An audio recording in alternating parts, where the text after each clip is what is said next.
हरिओम. समाधिपाद सूत्र क्रमांक 43. स्मृती परिशुद्धो स्वरूप शून्य इव अर्थमात्र निर्भासा निर्वितर्का.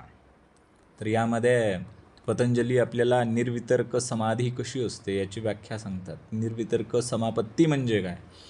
तर स्मृती म्हणजे पूर्व अनुभव आठवणी, परिशुद्धो म्हणजे ह्या सगळ्या स्मृती शांत आणि शुद्ध झाल्याच्या नंतर, स्वरूप म्हणजे स्वतःचं रूप, मनाचं किंवा अहंकाराचं रूपही म्हणू शकतो.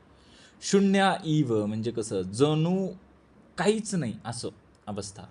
अर्थ म्हणजे फक्त वस्तू, ध्यानाचा विषय. मात्र म्हणजे तेवढंच. आणि निर्भासा म्हणजे काय, प्रकट होणे, प्रकाशमान होणे. आणि निर्वितर्का म्हणजे आता तर्कविरहित, निर्वितर्क, कुठलाही तर्क त्या ठिकाणी नाही आहे. ही व्याख्या आहे. याचा एकत्रित या सूत्राचा अर्थ असं होतो की जेव्हा स्मृती पूर्णपणे शुद्ध होते, शांत होते, मनाचं स्वतःचं अस्तित्व जणू नाहीसं होतं, तेव्हा फक्त वस्तूचा अर्थ प्रकट होत असतो. आणि ती अवस्था म्हणजे काय आहे, निर्वितर्क समापत्ती. मागच्या सूत्रामध्ये आपण पाहिलं सवितर्क समापत्ती आणि आता पाहतो निर्वितर्क समापत्ती. मागच्या सूत्रानुसार सवितर्क समापत्ती म्हणजे शब्द, अर्थज्ञान आणि विचार यांचा गोंधळ.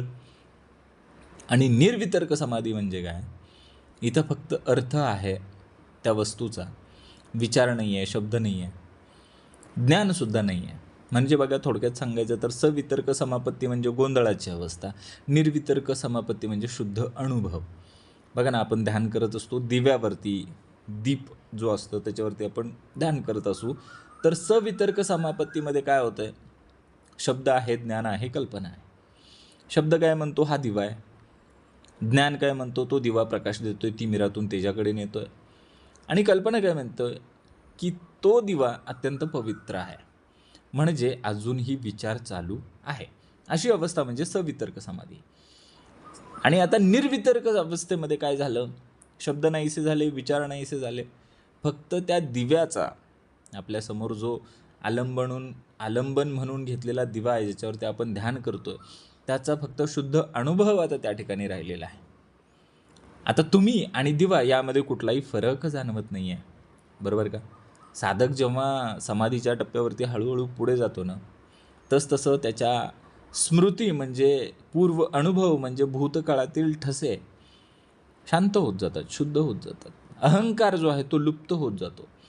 मनाचं स्वरूपसुद्धा नाहीसं होत जातं. आणि मग उरतं काय, सगळंच नाहीसं झालं तर तरी काहीतरी उरतं, म्हणजे फक्त त्या वस्तूचं शुद्ध अस्तित्व म्हणजे अर्थ मात्र शिल्लक राहतं.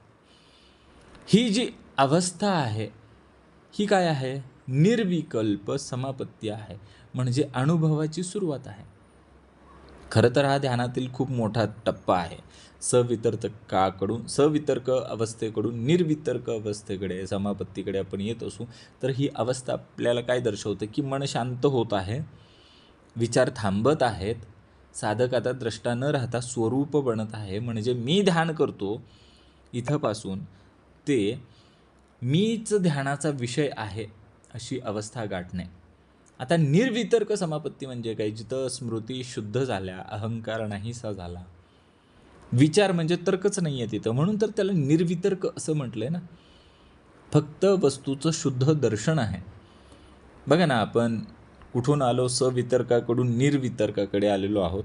आणि पुढची अवस्था जाणून घ्यायची असेल तर चॅनलला सबस्क्राईब करा. धन्यवाद.